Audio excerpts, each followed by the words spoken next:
क्या कहेंगे? मैं समझती हूँ जब इंडिया का गठबंधन हुआ था तो सबसे ज्यादा अगर कोई परेशान था उस समय तो भाजपा थी, और जहाँ पे हर जगह गवर्नमेंट ऑफ इंडिया लिखा जाता था तो गवर्नमेंट ऑफ इंडिया बोलने में भी हिचकिचा रही थी। तो मैं समझती हूँ इंडिया गठबंधन जो है बहुत ही मजबूती के साथ पूरे देश में चुनाव लड़ रहे हैं और कट्टरता से लड़ रहे हैं। और मुझे खुशी इस बात की है कि लोगों का समर्थन लगातार इंडिया गठबंधन को मिल रहा है, और जिन प्रदेशों में रीजनल पार्टीज हैं, क्षेत्रीय दल हैं, उन प्रदेशों में लोगों का समर्थन उन क्षेत्रीय पार्टियों को भी मिल रहा है लगातार। मोदी जी लगातार यूपी में रैलियां कर रहे हैं। अभी इंडिया गठबंधन ने अपनी यूपी के फर्स्ट फेज सेकंड फेज के लिए कोई पहले एक भी रैली नहीं हुई, क्या कहेंगे?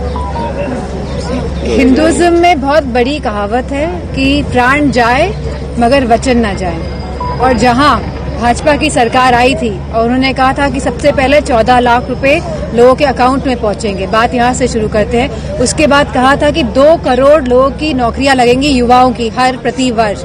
उसके बाद कहा था कि गैस सिलेंडर जो है बहुत सस्ते और मुफ्त मिलेंगे। उसके बाद कहा था कि पेट्रोल डीजल के दाम कम कर दिए जाएंगे। तो इस तरह की बहुत सारी बातें कही गई, जहां कहा गया था कि जो बिजली की व्यवस्था में सुधार लाया जाएगा, जहां कहा गया था कि आवारा पशुओं की जो परेशानियां हैं जिससे हमारा किसान त्रस्त है आज, उसमें भी सुधार किया जाएगा, उन परेशानियों को हटाया जाएगा। कहीं ना कहीं यह सरकार जो जो बातें कहती आई है उन सभी में विफल रही है, और मुझे पूरा भरोसा है कि लोगों का साथ, समर्थन और प्यार समाजवादी पार्टी के साथ है। मोदी जी फॉरेन कंट्री से कई वॉलंटियर बुला रहे हैं इलेक्शन में, लोकसभा चुनाव वोटिंग के लिए। ये उनका वॉलंटियर फॉर विदेश से वॉलंटियर बुला रहे हैं, इंडियन प्रवासी भारतीयों को बुलाया जा रहा है इंडिया में, ताकि बीजेपी का प्रचार हो सके। नहीं तो अच्छी बात है कि वो बुला रहे हैं, आना भी चाहिए।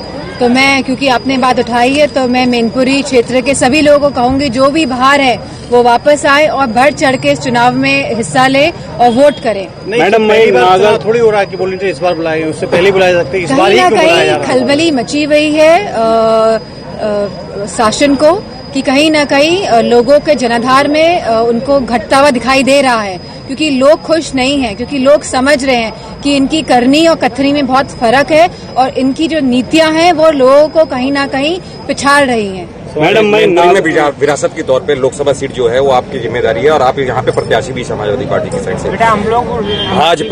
भाजपा यहाँ के कैबिनेट मंत्री जयवीर सिंह को मैदान में उतारने वाली है।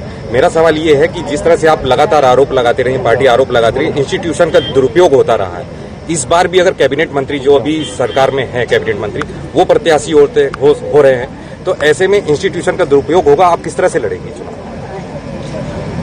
पार्टी पूरी मजबूती के साथ लड़ेगी, क्योंकि इंस्टीट्यूशन का दुरुपयोग कन्नौज में भी किया गया था, मैनपुरी में पिछले चुनाव में किया गया था, और हमारे जितने भी समर्थक हैं, पार्टी के जितने भी नेता हैं और जितने भी हमारे लोग हैं, उन्होंने मजबूती के साथ और बहुत चालाकी से इस शासन के जो प्रभाव है और जो शासन का जो ये सख्त रुख है उसका सामना किया था। और आप देखेंगे कि इस बार का भी जो रिजल्ट रहेगा वो पिछली बार से भी अच्छा रहेगा। अगर जयवीर सिंह प्रत्याशी होते तो मैं समझती हूँ इससे अच्छी कोई बात ही नहीं हो सकती है। सांसद जी, मैनपुरी जो वोटर्स है वो नंबर 1 पे यादव वोटर्स आता है। बीजेपी मोहन यादव को यहाँ चुनाव प्रचार में भेज रही है लोकसभा चुनाव को लेकर, कैसे देखती हैं? मैनपुरी जो पूरा क्षेत्र है ये समाजवादी विचारधारा की भूमि रही है, और मैं समझती हूँ जो विचारधारा यहाँ से निकली वो पूरे प्रदेश में गई, जिसकी वजह से लोगों में समानता आई, संपन्नता आई, और लोगों ने भाजपा पे विश्वास करके उन्हें सरकार में चुना।